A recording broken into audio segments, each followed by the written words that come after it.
Brad Edwards, ESPN college football analyst. Brad, as you would expect, we need a shoulder to cry on here in Tuscaloosa. Well, you just mentioned it, how Clemson looked compared to how Alabama did, and how it's similar to what Alabama's done to other teams in the past. And that was kind of the way I felt, is that it resembled some of those other national championship games or even some semifinals where it looked like Alabama was completely prepared for every aspect of the game. And the opponent, for whatever reason, was just overwhelmed. And now, look, this obviously was not a case of being athletically overwhelmed. Alabama made plenty of plays offensively in this game. And really, they made about as many plays defensively as Clemson did. That you could argue in some respects, maybe they made more. The biggest thing was that Clemson's big plays were much bigger than Alabama's big plays. Brad, and even the yardage, when you talk about the yardage and some of it looked a lot closer on paper than it did on the scoreboard. What do you think went wrong for Alabama? Was this just simple? A lot of the mistakes that maybe were there all season were really exposed against a quality football team? Yeah, look, I mean, there's some of that. I think the biggest thing is that you had major mistakes on both sides of the ball for Alabama. Let's just kind of start with some of the obvious ones offensively. I mean, clearly the two interceptions. You had the false start at the 1 yard line. Prior to one of those turnovers on downs early in the second half, looked like Tua had both Ruggs and Waddle, either one of them, open for a touchdown, and he overthrew Ruggs. And that was the type of throw that he usually makes, and they ended up, losing 7 points because of it, because they came away with nothing. And so those types of mistakes from the offense, and then I don't even have to get into the mistakes on the defense. There were some obvious blown coverages there, but I think you also, you get a little bit of what we've seen in the past when teams have beaten Alabama, which is that some of the plays that were made.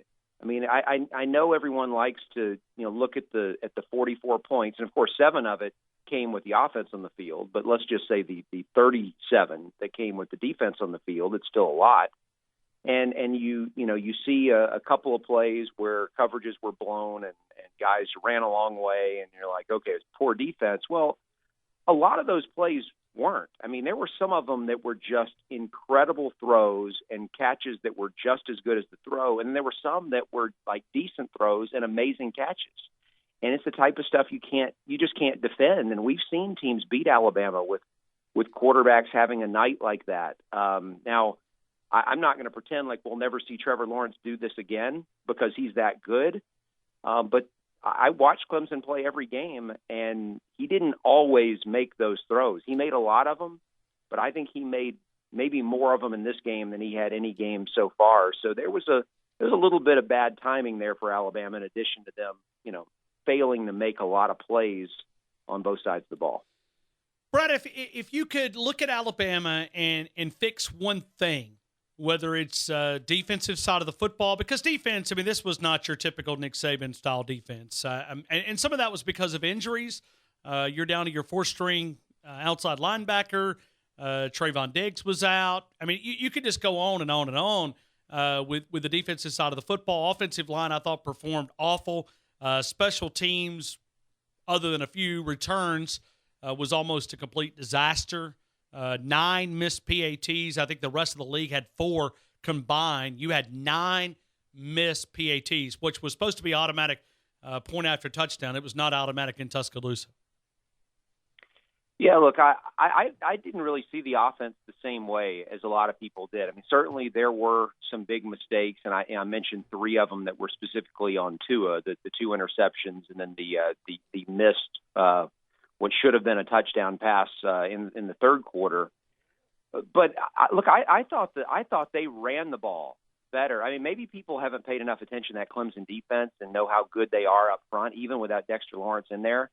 But I was surprised Alabama ran the ball as effectively as they did for the first 3 quarters. And they were regularly breaking off runs of 5 yards or more, which nobody has done to that defense all year. And look, I mean, outside of the 2 interceptions, pretty much every time they got the ball with Tua in there, they easily drove inside the Clemson 40, if not inside the Clemson 25. It was bogging down after that was the issue. And so I think, considering how good the defense was they were going up against, I think it was finishing was the problem for the offense. It wasn't that they had a bad game. This wasn't like 2 years ago where Alabama just kept going 3 and out and defense had to kept coming right back on the field. This was very different. For me, the biggest thing was the defense, and it wasn't just in this game. I think we had these conversations before the season. We all knew how much Alabama had lost talent-wise on that side of the ball and how much inexperience there was going to be on this year's defense. And we figured they might take some lumps early. And to some extent they did. And I think maybe one thing that we underestimated is the impact of combining that with a first-year defensive coordinator and a couple of assistant coaches who were also new to the Alabama staff. And so there are a lot of different people who are new to what they're doing who are having to all get on the same page. And I think maybe the back-to-back shutouts of LSU and Mississippi State fooled us into thinking, okay, you know what, they've finally gelled here, and this is going to be the typical Alabama defense we're used to seeing down the stretch. And that's kind of the opposite of what happened, because you look at the last 3 games. Now, I will completely acknowledge these are 3 of the best quarterbacks in the country that they faced in Jake Fromm, Kyler Murray, and then Trevor Lawrence. But in those 3 games, Alabama's defense did not force a single turnover. And I don't even remember too many times they were close to getting one. They were not very disruptive. I mean, outside of Quinnen Williams, there weren't a whole lot of people really making big plays on that defense in those 3 games. And then in each of the 3, the opponent got on a major roll for an extended period of time where Alabama had no answer. Georgia scored a touchdown on 4 out of 5 drives at one stage in that game. Oklahoma, after the first quarter, didn't punt the rest of the way. Clemson had a stretch of 7 drives the other night where they had 5 touchdowns and 1 field goal. And we've just, maybe in the past we've seen 1 game in a season where an Alabama defense has a bad stretch like that, but not 3 games in a row. And I think it's because of, and look, there were some great memories along the way. I mean, Hurts coming in the fourth quarter and leading the team back the way he did in the SEC championship game, the dominance of the first quarter, getting up 28-0 on Oklahoma, those types of memories, that's what you keep with you from those games, and it allows you to forget what I just mentioned that happened on defense. And so I think when you take a step back and you look at those last 3 games together and what happened in each of them, you realize, you know what, this defense was a long way away from being a typical Nick Saban defense. Brad, and certainly you give them some wiggle room because of all the loss, but to go back in the game that we just witnessed a couple of days ago, Dabo really, and his staff, you got to give credit to those assistant coaches, they not only put a whipping on the scoreboard, but they outcoached this $13 million staff in Tuscaloosa. Yeah, look, the biggest surprise of that game for me was not that Alabama's DBs had trouble covering those Clemson receivers. It was that Alabama didn't get pressure on Trevor Lawrence. None. I thought that would be the difference, was that he wouldn't have enough time to get those receivers open where he could throw when he wanted to, and that was not the case at all. And once again, I come back to, I don't mean to disparage guys who are out there, giving it their best, but Quinnen Williams was the only guy who was really showing out, and it really makes you wonder, if he had not had the type of season that he had, would there have been other games like that, where Alabama's defense kind of looked helpless to stop people, because there were so many times that he disrupted things that we have no idea how open other things might have been down the field if there had been one more second to get rid of the ball. It's unfortunate that they kind of collectively played as poorly as they did in the biggest game, but that was kind of the way I saw it. And look, I'm interested to see how many of these guys go pro, because Deontay Thompson is a guy who I've heard mentioned throughout the season as a possible, if not probable, first-round pick. He did not have his best game the other night, that's for sure. Certainly, I think he could get better by coming back for another season. I'm not saying he should. If he's a first-round pick, he should probably go.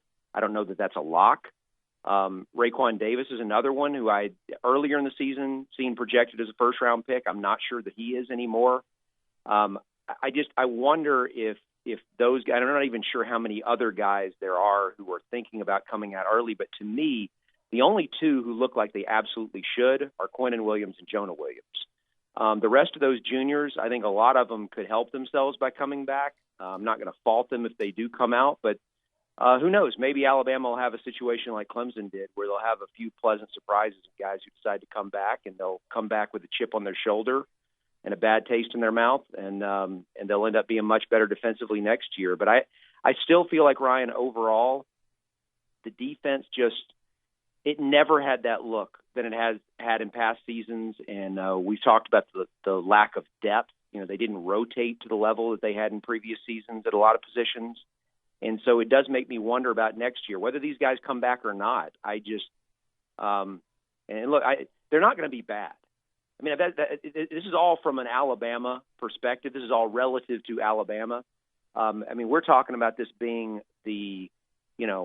like one of the worst defenses under Saban. I actually looked it up. According to our metrics, or our defensive efficiency metric, it was the 8th best, or what would that make it? 5th worst defense so far under Nick Saban. It was 8th of the 12, and that sounds bad, but they finished 3rd this season in defensive efficiency. So I think you got to kind of keep it all in perspective. And if the offense is as good as they should be with all the guys coming back, they don't have to be a greatest defense of all time in order for Alabama to get back on that championship stage where they're used to being. They just have to be better than they were this year. Brad, certainly when you spend a lot of time thinking about it, Jalen Hurts has put his name in the transfer protocol, which is pretty much a database where now teams can engage him and find an interest. What do you expect? Where do you think he'd be a good landing spot? Yeah, I think it really depends on what he's looking for in a program. Is he looking for a place that is going to continue to develop him as a passer, where he can show the NFL what he's capable of doing? If that's his ultimate goal, and not necessarily going somewhere where he's got a chance to win championships, but where he's sure he's going to get the opportunity to almost certainly start and be able to show what he can do, then then he could end up at a whole lot of kind of mid-tier programs in Power 5 conferences, or even an elite Group of 5 program. I think those are all on the table. If it's more a case of him, wanting to go somewhere where he has a chance to be a starter on a team that could compete for a national championship, then obviously you're really starting to whittle down the field of options there. But I think in order for him to do that, he's got to take a risk that he might not win the starting job, because you're going to places that have other 4 or 5-star quarterback recruits. So I really have no idea, Ryan, just because I don't know ultimately what he's looking for. I do know this: as much as he has improved as a passer, and we saw that this season, I still don't think he's incredibly instinctive as a quarterback, and maybe there's more room for him to grow in that area. But I feel like whatever team he goes to, it's going to have to be someone who's willing to use him as a dual threat, not to try to make him a pro style quarterback, but it's got to be someone who has a desire to use him to play to his strengths. And so there's certain coaches who might not want that for their offense, and so I think you kind of got to eliminate those guys right out of the gate. But I don't know. I'm really not sure what to expect here. Brad Edwards, ESPN college football analyst. It will be fun to kind of follow Nick Saban's moves. Will he make moves? Will he try to stay with some consistency? Will he make some changes? Obviously, there's going to be turnover within the staff. Would those be by choice or by push from Nick Saban? Those things will be a lot of fun, a lot of craziness to follow to see exactly what Nick Saban's next move will be. Hey, Brad, as always, thank you again for being a part of the show. Thank you, Ryan. Enjoy the next few weeks. I know it'll be a lot more rehashing of this over the next few days. Yeah, yeah. Hey, we'll see. It will be. It will be. But, Brad, I always appreciate you. Thank you, sir. Okay. Take care.